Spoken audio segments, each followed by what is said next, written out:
श्री शिवाय नमस्तुभ्यम। दोस्तों, हर हर महादेव, घर घर महादेव। काल हर, दुख हर, दरिद्र हर, हर हर महादेव। दोस्तों, पंचांग के अनुसार ये एकादशी व्रत दोस्तों साल में कुल 24 एकादशी पड़ती है। एकादशी पर भगवान विष्णु की विधि विधान से पूजा की जाती है। भगवान विष्णु को एकादशी तिथि अति प्रिय होती है। इस साल 3 दिसंबर को परिवर्तनीय एकादशी है। परिवर्तनीय एकादशी पर इस दिन कई शुभ संयोग बन रहे हैं। इसमें आयुष्मान, सौभाग्य और रवि योग शामिल है। तो दोस्तों, एकादशी व्रत महात्म्य का कथा आप लोग श्रवण करिए।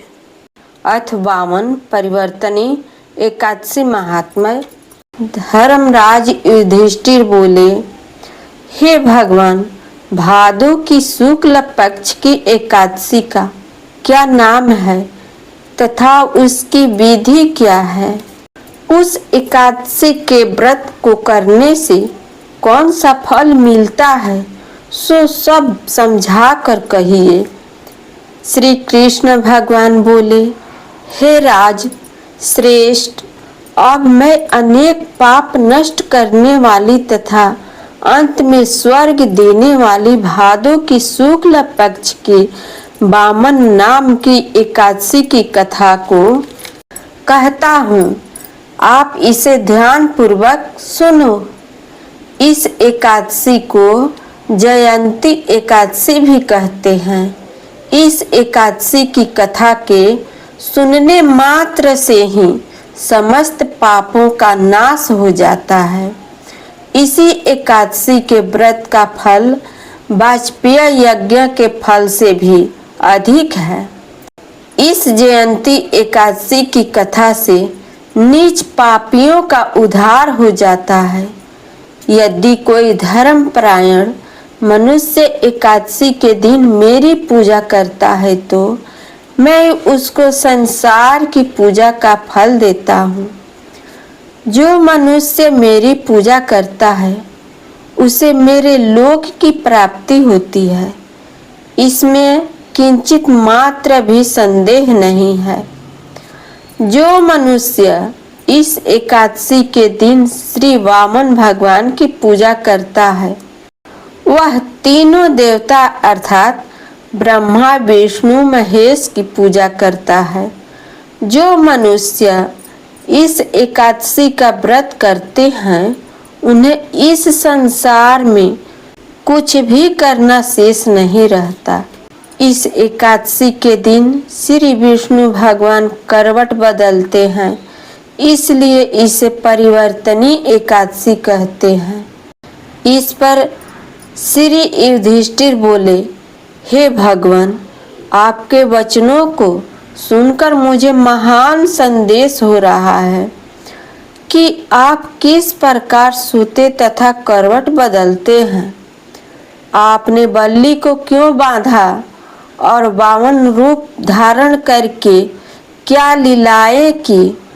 चतुर्मास्य व्रत की विधि क्या है तथा आपके शयन करने पर मनुष्य का क्या कर्तव्य है, सो सब विस्तार पूर्वक कहिए। श्री कृष्ण भगवान बोले, हे राजन, अब आप पापों को नष्ट करने वाली कथा का श्रवण करो। त्रेता युग में बल्ली नाम का एक दानव था। वह अत्यंत भक्त, दानी, सत्यवादी तथा ब्राह्मणों की सेवा करने वाला था। यह सदैव यज्ञ, तप आदि किया करता था। वह अपनी भक्ति के प्रभाव से स्वर्ग में इंद्र के स्थान पर राज्य करने लगा। इंद्र तथा अन्य देवता इस बात को सहन न कर सके और भगवान के पास जाकर प्रार्थना करने लगे। अंत में भगवान ने वामन रूप धारण किया। मैंने भगवान तेजस्वी ब्राह्मण बालक के रूप में राजा बलि को जीता।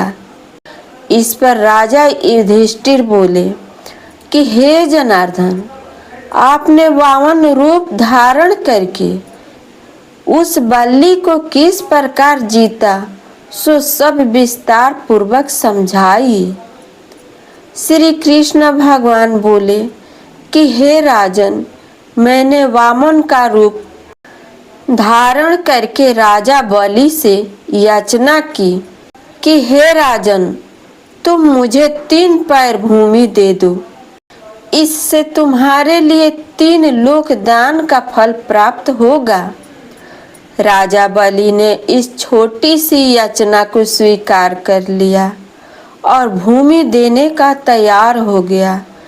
तब मैंने अपने आकार को बढ़ाया और भूलोक में पैर, भुवन लोक में जंघा, स्वर्ग लोक में कमर, महलोक में पेट, जन लोक में हृदय, तप लोक में कंठ और सत्य लोक में सुख रखकर अपने सिर को ऊंचा उठा लिया। उस समय सूर्य, नक्षत्र, इंद्र तथा अन्य देवता मेरी स्तुति करने लगे। उस समय मैंने राजा बलि को पकड़ा और पूछा कि हे राजन, अब मैं तीसरा पैर कहाँ रखूं? इतना सुनकर राजा बलि ने अपना सिर नीचा कर लिया। उस सिर पर मैंने अपना तीसरा पैर रख दिया और वह भक्त दानव पाताल को चला गया। जब मैंने उसे अत्यंत विनीत पाया तो मैंने उससे कहा कि हे बलि, मैं सदैव तुम्हारे पास रहूंगा। भादो के शुक्ल पक्ष की परिवर्तनी नामक एकादशी के दिन मेरी एक प्रतिमा राजा बलि के पास रहती है और एक क्षीर सागर में शेष नाग पर शयन करती रहती है। इस एकादशी को विष्णु भगवान सोते हुए करवट बदलते हैं। इस दिन त्रिलोकी के नाथ श्री विष्णु भगवान की पूजा की जाती है। इसमें चावल और दही सहित चांदी का दान किया जाता है। इस दिन रात्रि को जागरण करना चाहिए। इस प्रकार व्रत करने से मनुष्य समस्त पापों से मुक्त होकर स्वर्ग लोक को जाता है। वह स्वर्ग लोक में जाकर चंद्रमा के समान सदैव प्रकाशित होते रहते हैं। उनको इस लोक तथा परलोक दोनों में यश मिलता है। जो इन पापों को नष्ट करने वाली कथा को सुनते हैं, उन्हें अश्वमेघ यज्ञ का फल मिलता है। श्री शिवाय नमस्तुभ्यम। दोस्तों, वामन परिवर्तनी एकादशी महात्म्य व्रत कथा संपन्न हुआ। श्री शिवाय नमस्तुभ्यम। हर हर महादेव, घर घर महादेव। दोस्तों, आप चैनल पर नए हैं तो चैनल को लाइक सब्सक्राइब जरूर कर देना। विष्णु भगवान की बड़ी कृपा होगी।